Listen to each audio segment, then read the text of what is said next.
کہانی شروع کرنے سے پہلے پاس لگے سبسکرائبر کے بٹن کو پریس کر دیجئے اور گھنٹی کے بٹن کو آن کر دیجئے۔ آج کی ہماری کہانی ایک ڈاکٹر کے بارے میں ہے جو اپنی محبت کو نہ پا سکا۔ تو آئیے کہانی کی جانب بڑھتے ہیں۔ میں نے سوچا جاب سے ریٹائرمنٹ ہو چکی ہے تو کیوں نہ اب اپنے کلینک کو فل ٹائم دے دوں، اس لیے صبح میں نے الماری سے اپنا اسٹیتھوسکوپ نکالا جو کہ میں کالج کے زمانے میں استعمال کیا کرتا تھا۔ اچانک اس کو دیکھتے ساتھ ہی پرانی یادوں کی بھرمار ہو گئی کہ ہم تمام لڑکے کالج میں کیا کیا کرتے تھے، پڑھائی کے ساتھ ساتھ ہماری کیا ایکٹیویٹیز تھیں۔ ہم تمام دوست کسی نہ کسی اپنے کلاس فیلو کو پسند بھی کیا کرتے تھے اور میں بھی اپنی کلاس فیلو فریحہ کو بہت پسند کرتا تھا۔ وہ تھی ہی تعریف کے لائق، گورا رنگ، دراز قد اور ہونٹ کے پاس دل تو اس کی خوبصورتی میں مزید اضافہ کرتا تھا۔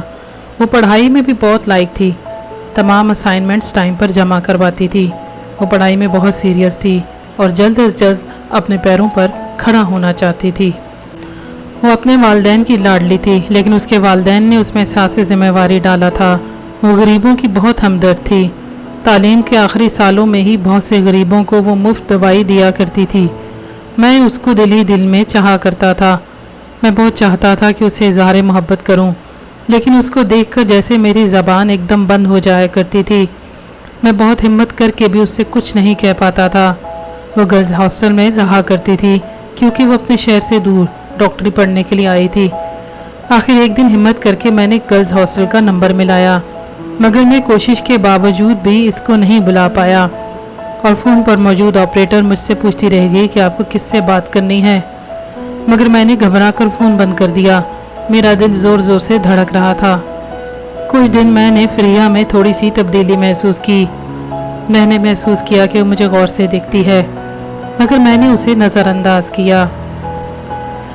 ایک بار پھر سے ہمت کر کے میں نے ڈرتے ڈرتے گرلز ہاسٹل میں فون ملایا۔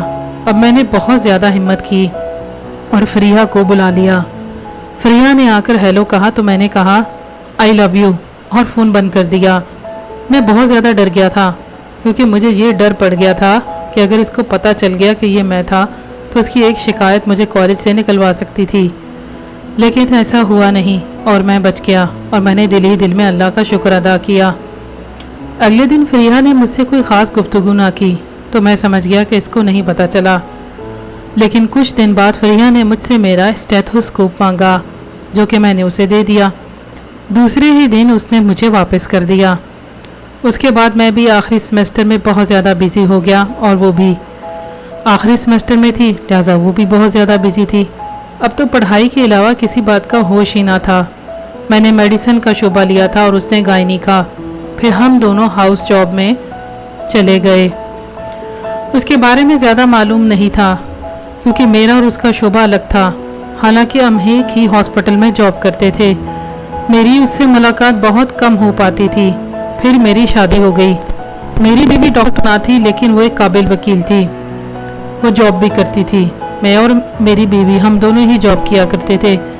پھر ہمارے 3 بچے ہوئے، 2 بیٹے اور 1 بیٹی۔ ان تینوں کی پرورش سے ہم دونوں کو فرصت ہی نہ تھی۔ اب میرے دونوں بیٹے امریکہ سیٹل ہو چکے تھے۔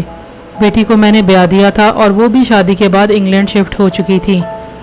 دونوں بیٹے ڈاکٹر تھے اور انہوں نے وہیں پاکستانی فیملی میں ڈاکٹر لڑکیوں سے شادی کر لی تھی۔ ہم ان کی شادیوں میں شریک ہوئے تھے۔ شادی ان کی ہماری مرضی سے ہی ہوئی تھی لیکن وہ پاکستان نہیں آنا چاہتے تھے۔ میرے تینوں بچے اپنے اپنے گھروں میں بہت خوش تھے، تو میں نے سوچا کیوں نہ میں اپنے کلینک کو اچھے سے تیار کروں، اس لیے میں صبح ہی وہاں پر جانا چاہتا تھا۔ میں نے مزدوروں کو پہلے ہی بلوا لیا تھا تاکہ تعمیراتی کام اپنی نگرانی میں کروا سکوں۔ اب اچانک میں ماضی کی یادوں سے باہر آ گیا کیونکہ میں کلینک کے پاس آ چکا تھا۔ اندر داخل ہو کر میں نے مزدوروں کو ضروری ہدایات دیں اور سگریٹ سلگا کر دوبارہ سے گزرے ہوئے وقت کے بارے میں سوچنے لگا کہ فریحہ سے اب ملاقات ہوگی تو وہ کیا کرتی ہوگی، اس کے کتنے بچے ہوں گے، اس کا شوہر کیسا ہوگا، وہ جاب کرتی ہوگی یا اس کا کلینک ہی ہوگا۔ سوچتے سوچتے میرا ہاتھ اپنے اسٹیتھوسکوپ پر چلا گیا۔ میں نے اسے بیگ سے نکالا اور دیکھا اس پر دھول جمی ہوئی تھی۔ میں نے سوچا اسے اچھے سے صاف کر لوں۔ اچانک اس میں سے ایک کاغذ نکلا۔ میں نے حیران ہو کر کاغذ کو کھولا تو اس میں لکھا تھا آئی لو یو ٹو۔ میں نے حیران ہو کر پڑھا، نیچے درج تھا فریحہ۔ میں قسمت کے اس مذاق پر گہری سانس بھر کے رہ گیا۔ کہانی آپ کو کیسی لگی؟